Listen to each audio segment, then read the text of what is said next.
And also because they have so many products in the Bright Healthy Radiance line. So there's a cleanser, there's a toner, there's a serum, there's a day cream which has SPF, and there's also a night cream.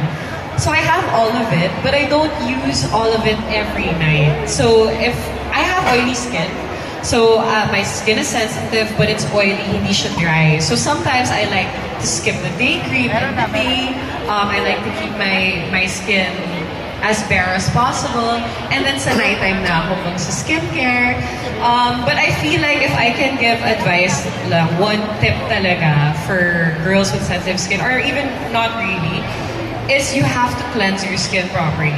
Now, before putting any product on your face, it doesn't matter if your skin loves those products, but if your skin isn't clean, if you don't cleanse your skin, mag-react talaga yung skin mo. So make sure before you try any product, even products for sensitive skin, na malinis na yung skin mo before applying. So, like I said, my routine is very simple. So I have all the products in the line, but sometimes I like to skip certain moisturizers just so I don't over-moisturize my skin kasi very oily na yung skin ko. So I would say my favorite would be the creamy cleanser. Creamy cleanser. The creamy cleanser, the toner, and the night cream. The toner from the Bright Healthy Radiance line. Those are my favorites. But if you have dry skin naman, the Bright Healthy Radiance line has a day cream, like I said, and also has SPF. So perfect siya for daytime. Day cream with SPF. Thank you very much, Kyla. Did you guys take note? Again, she has oily skin, so sometimes she skips the day cream. Now, if you have dry skin, you can put your day cream almost every day together with the night cream. But again, reminder from Kyla herself, always cleanse your skin. See, everybody is really listening because everybody wants this healthy, bright, to our girls here today. I guess because it's Women's Month, happy Women's Month to all the women here today. Yay! Thank you very much. Happy birthday, Kyla! I guess my final advice would, since Dr. already gave skincare advice, I feel like because it's Women's Month and we're all girls here, my advice is that confidence is from within.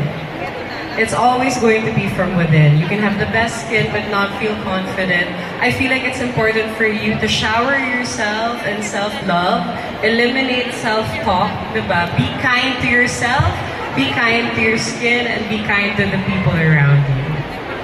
Thank you very much. Let's give it up for Dr. Jarla and Kyla Estrada. Now, before we end, we actually have a little surprise for everyone. So to continue celebrating International Women's Month, please join the hashtag GirlsGirl with Cetaphil social media giveaway. So all you have to do is to post a photo or video on Instagram or TikTok with a friend, sister, or someone who uplifts you. In the caption, share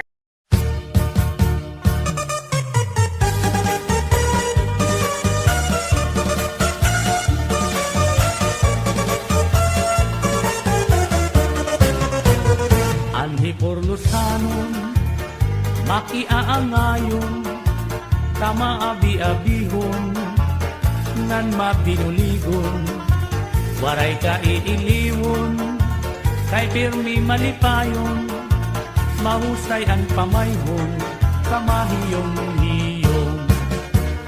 Anhi por lusanon, makisasangkayon, diri kaarawdan, kay makisasayawon,